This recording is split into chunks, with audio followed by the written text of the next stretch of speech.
8ஆம் வகுப்பு வரை கட்டாய தேர்ச்சி அளிப்பதை ரத்து செய்யும் மசோதா மாநிலங்களவையிலும் நிறைவேற்றப்பட்டுள்ளது.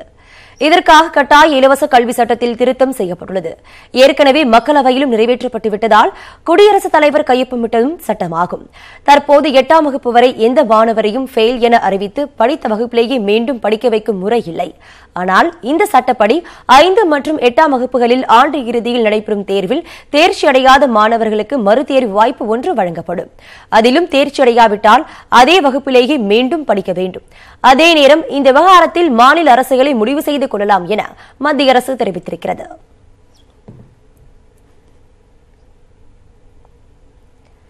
வருமான வரி ஏய்ப்பு தொடர்பாக பிரபல ஹோட்டல்களான Saravana Bhavan, Anjappar, grand sweets, hot bread ஆகியவற்றின் சென்னை தலைமை அலுவலகங்களில் வருமான வரித்துறை அதிகாரிகள் 2வது நாளாக சோதனை நடத்தி வருகின்றனர்.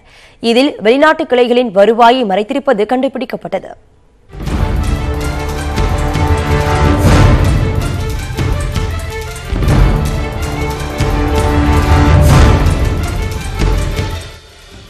சென்னையை தலைமையிடமாக கொண்டு செயல்படும் சரவண பவன் ஹோட்டல் தமிழகம் மட்டுமின்றி உலகம் முழுவதும் கிளைகளை கொண்டுள்ளது. இதேபோல அஞ்சப்பர் என்கிற பெயரில் அசைவ ஹோட்டல்களும் தமிழகம் முழுவதும் இயங்கி வருகின்றன. இந்த இரு நிறுவனங்களும் கடந்த 4 ஆண்டுகளாக வருமான வரி ஏய்ப்பு செய்துள்ளதாக புகார் எழுந்தது. அவர்கள் விற்பனையை குறைத்து காட்டி வரி மோசடியிலும் ஈடுபட்டுள்ளதாக வருமான வரித்துறை ஆய்வில் தெரியவந்தது. இதேபோல பிரபல இனிப்பு விற்பனை கடையான கிராண்ட் ஸ்வீட் ஸ்நாக்ஸ் மற்றும் பேக்கரி நிறுவனமான ஹாட் பிரெட் ஆகியவை மூலப்பொருட்கள் வாங்கியதிலும் விற்பனையிலும் வரி மோசடியில் ஈடுபட்டதாக தகவல் கிடைத்தது. இதைத் தொடர்ந்து சென்னையில் உள்ள இந்த 4 நிறுவனங்களின் தலைமை அலுவலகத்தில் வருமான வரித்துறையினர் இன்று காலை முதல் அதிரடி சோதனை நடத்தினர். இந்த நிறுவனங்களின் உரிமையாளர்களின் வீடுகள், உணவு தயாரிக்கும் இடங்களிலும் சோதனை நடைபெற்றது. மொத்தம் 32 இடங்களில் காலை 9 மணி முதல் 120க்கும் அதிகமான வருமான வரித்துறை அதிகாரிகள் சோதனையில் ஈடுபட்டிருக்கிறார்கள். சோதனையில் ஏராளமான ஆவணங்கள் சிக்கியிருப்பதாக கூறும் வருமான வரித்துறையினர் அவற்றை ஆய்வு செய்து வருகின்றனர். தலைமை இடங்களில் மட்டுமே சோதனை நடைபெறும் நிலையில் உணவகங்களின் கிளைகள் அனைத்தும் வழக்கம் போல இயங்கி வருகின்றன. இதனிடையே வருமான வரித்துறை சோதனைக்குள்ளாகியுள்ள ஹோட்டல் நிறுவனங்கள் வெளிநாட்டு வருவாயை மறைத்தது கண்டுபிடிக்கப்பட்டுள்ளது. சரவணபவன் நிறுவனத்திற்கு வெளிநாடுகளில் 55 கிளைகளும் இந்தியாவில் 39 கிளைகளும் உள்ளன. அதேபோல் அஞ்சப்பர் நிறுவனத்திற்கு வெளிநாடுகளில் 30 கிளைகளும் இந்தியாவில் 40 என மொத்தம் 70 கிளைகள் செயல்பட்டு வருகின்றன.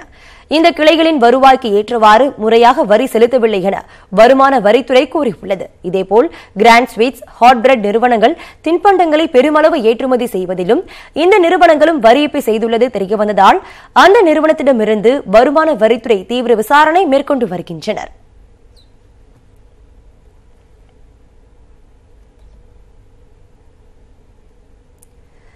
திருமண பந்தத்தை மீறிய உறவால் பெற்ற குழந்தைகளை கொலை செய்துவிட்டு காதலருடன் ரயில் முன் பாய்ந்து பெண் ஒருவர் தற்கொலை செய்துள்ளார்.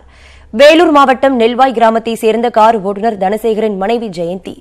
இவருக்கும் அவரது உறவினர் கோபாலகிருஷ்ணன் என்பவருக்கும் திருமண பந்தத்தை மீறிய உறவு இருந்திருக்கிறது. கடந்த 27ஆம் தேதி தனது 2 குழந்தைகளை அழைத்துக் கொண்டு கோபாலகிருஷ்ணனுடன் வேளாங்கண்ணிக்கு ஜெயந்தி சென்றுள்ளார். விடுதி அறையில் குழந்தை மகாலட்சுமியை தலையணை வைத்து அழுத்தி கொலை செய்துவிட்டு கோபாலகிருஷ்ணனுடன் தலைமறைவானார். இந்நிலையில் மற்றொரு குழந்தை ஸ்ரீலட்சுமியுடன் ஜெயந்தியும் அவரது காதலன் கோபாலகிருஷ்ணனும் விஜயவாடாவில் ரயில் முன்பு பாய்ந்து தற்கொலை செய்து கொண்டுள்ளனர். அவர்கள் வைத்திருந்த ஆதார் அட்டை முகவரியை வைத்து விசாரணை செய்ததில் குழந்தையை கொன்றுவிட்டு இவர்கள் தப்பி சென்றது ஆந்திர போலீசாருக்கு தெரியவந்தது.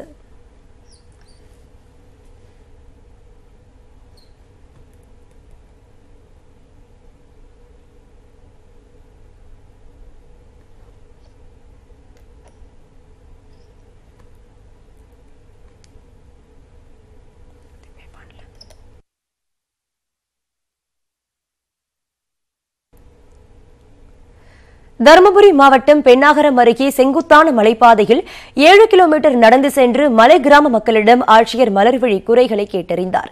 இதுவரை எந்த அதிகாரியும் கிராமத்திற்கு வராத நிலையில் முதலாக வந்த ஆட்சியருக்கு மலைவாழ் மக்கள் நிகழ்ச்சியுடன் நன்றி தெரிவித்தனர்.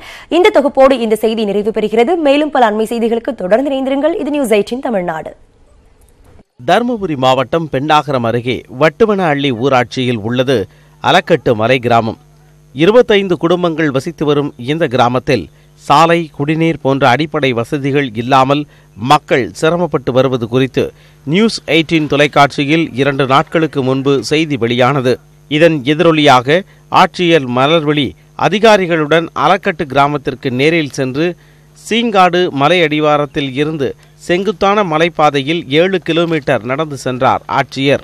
இதுவரை எந்த அதிகாரியும் வராத மலை கிராமத்திற்கு முதல் முறையாக வந்த ஆட்சியரை மலைவாழ் மக்கள் கைகூப்பி வரவேற்றனர். அங்குள்ள ஊராட்சி ஒன்றிய பள்ளி, அங்கன்வாடி மையத்தை ஆய்வு செய்த ஆட்சியர் கிராம மக்களை சந்தித்து அவர்களது குறைகளையும் கேட்டறிந்தார். 25 குடும்பங்களை சார்ந்த மக்கள் மலைமேல் வசித்து வருகிறார்கள். அவர்களுக்கு குடிநீர் பற்றாக்குறை என்ற தகவல் சில ஊடகங்களின் மூலமாக நேற்று வெளிவந்தது. அதைத் தொடர்ந்து குடிநீர் பிரச்சனையை சரி செய்வதற்காக அனைத்து துறை சார்ந்த அலுவலர்களோடு கிட்டத்தட்ட 7 கிலோமீட்டர் ஒரு 3-3.5 மணி நேரத்துக்கு மேலே நடந்து அனைத்து அலுவலர்களும் மேலே வந்திருக்காங்க. வந்ததுக்கப்புறம் பார்த்தோன்னா இந்த இடத்துல 3 கிணறுகள் வெட்டப்பட்டு தண்ணி குடிப்பதற்கு நிறைய தண்ணி இருக்கு. ஆனால் பைப்லைன்ல ஒரு 3 இடங்கள்ல ஏற்பட்ட சிறு பழுது காரணமாக ஒரு OH3 மேலே ஏறல. கிராம மக்களின் சிரமத்தை உணர்ந்த ஆட்சியர் மலர்விழி அனைவருக்கும் மாற்று இடம் ஏற்பாடு செய்து தருவதாக உறுதியளித்தார். எல்லாத்துக்குமே படிப்பு தான் அடிப்படை இல்லையா? இதுக்குள்ள அங்கன்வாடி மையத்துக்கு உங்களுக்கு ஒரு ஆள் வேலைக்கு போடலாம்னா படிச்சாலே எல்லாம் பெருசாகிற காலத்துல இல்லையா? இருக்கிற நிலத்தை தானே பிரிச்சு கொடுப்பீங்க. 1 ஏக்கர் நிலம், 1 ஜோடி மாடு, தங்க வீடு தந்தால் மலையடிவாரத்திற்கு இடம் பெயர தயார் என அலக்கட்டு கிராமத்தினர் தெரிவித்தனர். லெட்டர் மைனுக்கு வந்திருக்கிறாங்க.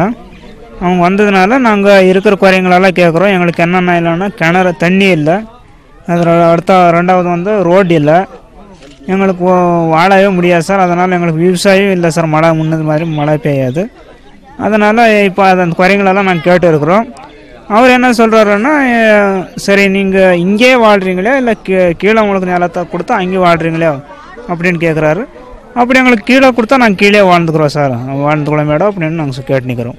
அவர்களது கோரிக்கையை நிறைவேற்றுவதாக உறுதியளித்த ஆட்சியர் விரைவில் மாற்று ஏற்பாடு செய்து தரப்படும் என்றார். ஒரு 7 கிலோமீட்டர் எந்த விதமான வசதியும் இல்லாத காரணத்தினால தொட்டில் கட்டி தான் கர்ப்பிணி பெண்கள் உள்ளிட்ட நோய்வாய்ப்பட்டவர்கள் அனைவரையும் கீழே எடுத்து கொண்டு வர வேண்டிய ஒரு சூழ்நிலை இருக்குது. அதற்காக கீழே வீடு மற்றும் சாகுபடி செய்வதற்கு 1 ஏக்கர் நிலம் கொடுத்தால் கீழே வர்றதுக்கு சம்மதம் சொல்லியிருக்காங்க. கீழே இந்த 25 குடும்பங்களை சார்ந்த நபர்களுக்கு வீடுக்கு பட்டா உடனடியாக தெரிவு பண்ணிடலாம். ஆனால் அந்த 1 ஏக்கர் நிலம் என்பதை பொங்கலுக்கு முன்பாக கண்டுபிடிக்க முடிந்தால் கண்டுபிடித்து இவர்களை கீழே கொண்டு வந்து அனைத்து வசதிகளும் செய்வதற்குண்டான நடவடிக்கை எடுக்கப்படும். மாவட்ட ஆட்சியரின் வருகையால் தங்களது எதிர்கால வாழ்வுக்கு நம்பிக்கை ஏற்படுத்தியுள்ளதாக கூறி அலக்கட்டு கிராம மக்கள் நிகழ்ச்சியுடன் அவருக்கு நன்றி தெரிவித்தனர். தர்மபுரியில் இருந்து நியூஸ் 18 தமிழ்நாடு செய்திகளுக்காக செய்தியாளர் சுகுமார்.